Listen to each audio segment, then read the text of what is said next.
The second thing we have to absolutely address, and it will take so long before you get anywhere with it, is lying.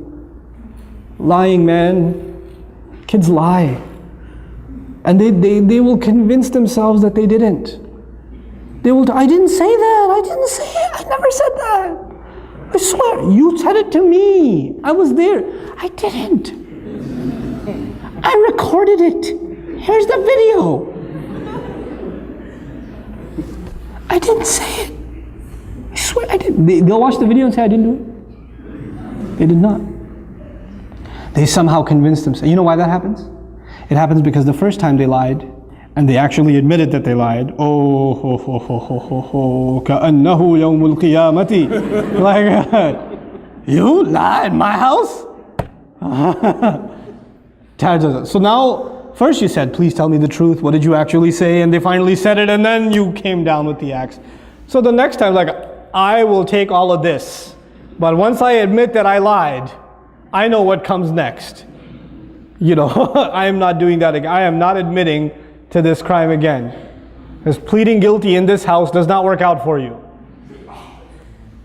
You got to stop that first. You cannot punish. You cannot punish extra for something that happened that's already made you angry. So the mother is angry because the child lied. Or because the child did something bad. Then she's angry because he lied about it. Then she's angry because she's tell me the truth. I'm giving you one last chance. One last chance. I'm going to ask you one last time. Even though she's going to ask 6 more times. But she says one last time. Tell me, and this is the only time I'm going to ask. I'm not going to ask again. Did you do it? No. Okay, I'm going to ask one last time. Before I tell your father.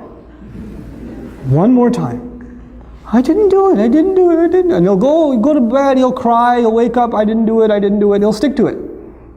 And you're like, how do I deal with this? And you say, I know you did it. I know you did it. You're making me even more angry. And you get angry, and he gets more defensive. And you get angry, and he gets more defensive. And you, at the end of the day, you start pulling out your hair, and you're like, I don't know what to, and the husband comes on, I don't know what to do with this one. He lied. And you're like, you lied? No, no, it starts over again. How do we have to deal with this? We have to take those situations, and sometimes you just believe them, even though you know they're lying. I believe you because I trust you. You wouldn't lie to me. You promised last time you wouldn't lie, so I trust you. And the other kid's like, but I trust him. You're fine. You're not in trouble. And let him get away with a lie 3 or 4 times. Guess what's going to happen? Children are not inherently evil. Children are inherently good. Their nature is goodness. So when they do something bad and you don't punish them for it, then they have an opportunity to ask their conscience. If you punish them for it, their conscience was not bothered because they already got punished for it. When they get punished for it, they don't feel bad because they did something bad and they paid for it. It's done. There's no conscience. But if you don't punish them once in a while, I said pick your battles. You don't have to get them for every time. Pick your battles and say, okay, I trust you. You didn't do it. I know she must have got it wrong. She must not have remembered properly. When you slapped her, she must have been sleeping and imagining it. The mark on her face, I don't know, is red coloring. I don't know what it is. Doesn't even look like your hand. Looks more like a foot. You know, so it's okay. You're not in trouble. You know what that does over time? Mama, I want to tell you something. I did do it. And then you come and you console and you say, it's okay. It's okay. I still trust you. I still trust you. And what you've done is you've taken the child away from being defensive. You know?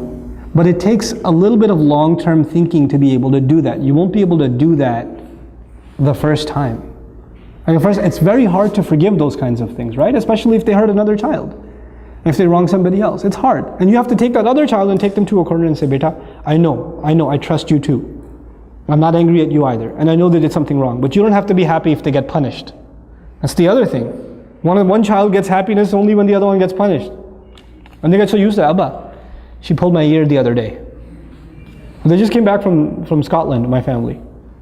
And when the little one came to me and said, you know, Api, She pulled my ear one day. I was like, when? I don't know. One of the yesterdays. I was like, what do you want me to do? He goes, punish her. I was like, will that make you happy? Uh-huh.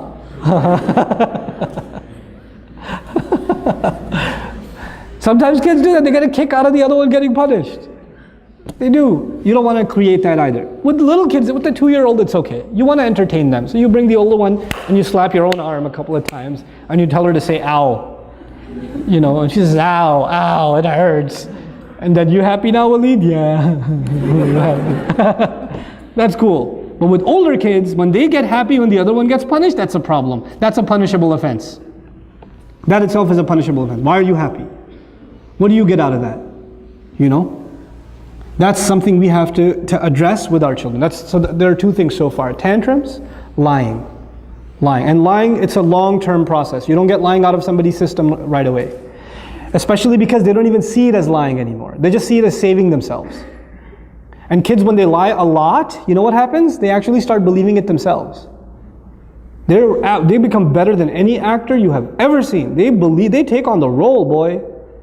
They will own it.